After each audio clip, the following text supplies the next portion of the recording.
سالانہ اپنے دادا کا بھی کرتے ہیں، پردادا کا بھی کرتے ہیں، تو پھر سالانہ فاتحہ ان کی بھی دلا دیے تو ایکول ہو گئے، آپ کے دادا کا سب کا ہو گئے خواجہ کا بھی۔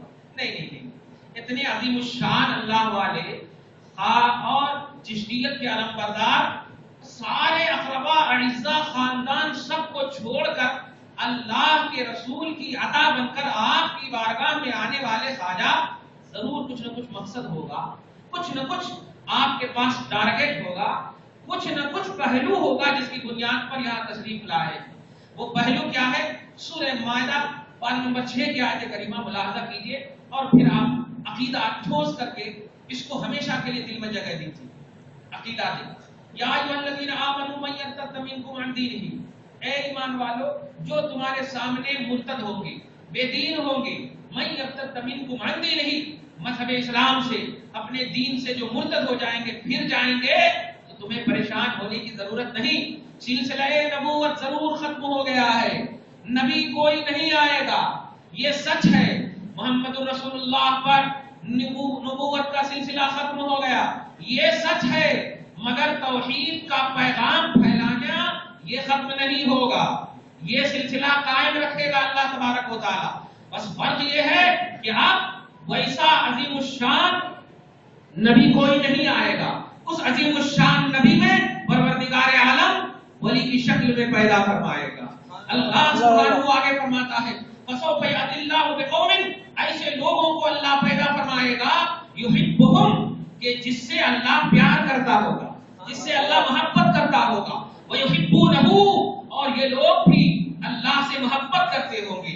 یہ محبوبان الہ ہیں، یہ اللہ کے محبوب بندے ہیں جو نبوت کے بیس پر سلسلہ تبلیغ کو جاری کرنے والی ذات کا نام ہے۔ نبی جو کام کرے ہیں، اب اس نبوت کا کام، اس نبوت کا کاج، اس نبوت کا کام کرنے والی ذات کا نام اولیاء اللہ ہے۔ مبارک ہو ہندوستان کے مسلمانوں، ایسے وقت میں اللہ تبارک و تعالیٰ نے خواجہ ہند و پاک کے سامنے تمہارے پاس بھیجا، ایسے وقت میں بھیجا کہ آپ جانتے ہیں کفرستان بنا ہوا تھا، واقعی ہندو استھان بنا ہوا تھا، توجہ دیجیے گا، واقعی یہ بالکل کیا کیا بنا ہوا تھا، مگر اللہ کا وعدہ سچا، اس کا قرآن سچا، اس کا کلام سچا۔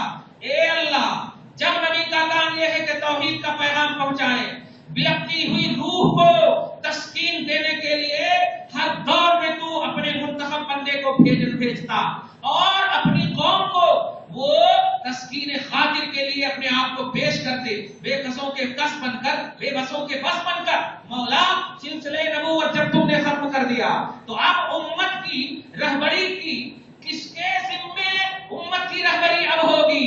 مولا نے کہہ دیا ہے سلیکٹر میں ہوں، سلیکشن کرنے والا میں ہوں، منتخب کو بند کر سکتا ہوں، منتخب میں ہوں، انتخاب کرنے والا میں ہوں، چننے والا میں ہوں۔ سارے لوگ دنیا سے جا سکتے ہیں مگر جو بھیجنے والا ہے وہ ختم نہیں ہو سکتا۔ میں بھیجوں گا، اے امت محمدیہ پریشان مت ہونا، اب بھیجوں گا محمد کو نہیں، محمد کی نسلوں میں، محمد کے غلاموں میں کبھی غوث کو بھیجوں گا، محمد کے غلاموں میں کبھی معین الدین کو بھیجوں گا، محمد کے غلاموں میں نظام الدین، قطب الدین، بختیار کاکی، یہ سب کو بھیجوں گا۔ کیا سمجھے آپ؟ اولیاء اللہ کا انتخاب بھی اللہ کرتا ہے، وہ صرف فاتحہ اور نظر نیاز کے لائق اور فاتحہ اور نظر نیاز کے حامل اور مرکز نہیں ہے۔ آپ صرف یہی کرتے ہیں اور بس اسی لیے تھوڑا غیروں کو موقع بھی مل جاتا ہے۔ آپ جو اپنا بیس بنائے ہیں اسی کو وہ بھی بیس بنا رہے ہیں۔ آپ اگر سالانہ اور مطلب نہ کریں بلکہ روزانہ کریں، اب آپ ایک چھوٹی سی مثال لیجیے، ابھی اگر میں پڑھوں سورہ احزاب کے آیت نمبر 56 ان اللہ و ملائکتہ، ابھی یہاں تک پڑھوں تو آپ بالکل ویٹ کریں گے کہ وہ آیت پڑھیں، وہ حصہ پڑھیں جس حصے میں ہم آپ کو آرڈر نہیں کریں گے کہ نبی پر درود پڑھیے۔ ابھی ہم اگر کہیں کہ نبی پر درود پڑھیے تو آپ دھیرے دھیرے پڑھ لیں گے، مگر آپ غور کیجئے ان اللہ و ملائکتہ یصلون علی النبی یا ایھا الذین آمنوا صلوا علیہ وسلموا تسلیما۔ ہم نے کہا نہیں اور آپ نے پڑھنا شروع کر دیا ہے۔ کیوں پڑھنا شروع کر دیا ہے؟ اب آپ غور کرتے ہیں، اس لیے نہیں کہ آپ یہاں پر صرف نبی پاک کی عظمتوں کا اعلان کرنا چاہتے ہیں، اللہم صلی علی محمد وعلی آل محمد، اور کرے اللہم صلی علی محمد وعلی آل محمد۔ یہ آل محمد کون ہے؟ سالانہ چھٹی کیے جانے والے، سالانہ 11ویں کیے جانے والے، سالانہ فاتحہ کیے جانے والے نہیں پیارے۔ جس طرح تمہیں اللہم صلی علی محمد کی عظیم الشان شان سمجھ کر ان پر درود و سلام پڑھتے ہو، سیم ایسے ہی ان کی اتباع میں ان کی اولاد کو بھی سمجھو، ان کی نسلوں کو بھی سمجھو، اور وہ نسل جو خود سے نہیں نبی نے جن کو بھیجا ہو ان کو تو اور بھی آپ کو سمجھنا ہے۔ نبی پاک کی عطا بن کر آپ کے پاس آئے، آپ کو پسند کیا اللہ کے رسول نے۔ آپ حدیث پاک کے حوالے سے لوگ اعتراض کرتے ہیں اور اس میں نقص نکالتے ہیں، یہ حدیث ضعیف ہے، یہ حدیث کمزور ہے۔ افسوس کے ساتھ کہنا پڑتا، جو کوئی ایسا کہے سب سے پہلے ان سے محبت سے کلمہ پڑھوائیے اور کہیے ذرا سی کلمہ پڑھو آپ، لا الہ الا اللہ محمد رسول اللہ۔ جب یہ پڑھیں گے تو اب آپ پوچھئے حدیث پاک بولنے کے بعد آپ کا تصور کس طرف جاتا ہے؟ آپ کا تصور جامعہ نظامیہ نہیں جاتا، آپ کا تصور دارالعلوم دیوبند نہیں جاتا، آپ کا تصور الجامعہ الاشرفیہ مبارک پور نہیں جاتا۔ جیسے ہی حدیث بولے کوئی کہے یا نہ کہے فوراً مصطفیٰ کی طرف جاتا ہے، فوراً نبی کا خیال آتا ہے۔ بتائیے جس لفظ حدیث نے ہا دال یا سا نے صرف ورد لفظ حدیث مصطفیٰ کو نہ چھوڑ سکا، مصطفیٰ کو نہ چھوڑ سکا، اللہ اللہ وہ ذات محمد کے حوالے سے اسی حدیث کو لا کر کے یہ حدیث ضعیف ہے، یہ حدیث کمزور ہے، اس کو نہیں ماننا چاہیے، اس کو یہ نہیں کرنا چاہیے، اس کو وہ نہیں کرنا چاہیے۔ حدیث کو بیس بنا کر کے آپ کے سامنے آپ کے مذہب اور عقیدے کو مجروح کیا جا رہا۔ وجہ کیا ہے؟ آپ نے سالانہ عقیدہ بنایا ہے، آپ نے بالکل مطلب برسی عقیدہ بنایا ہے۔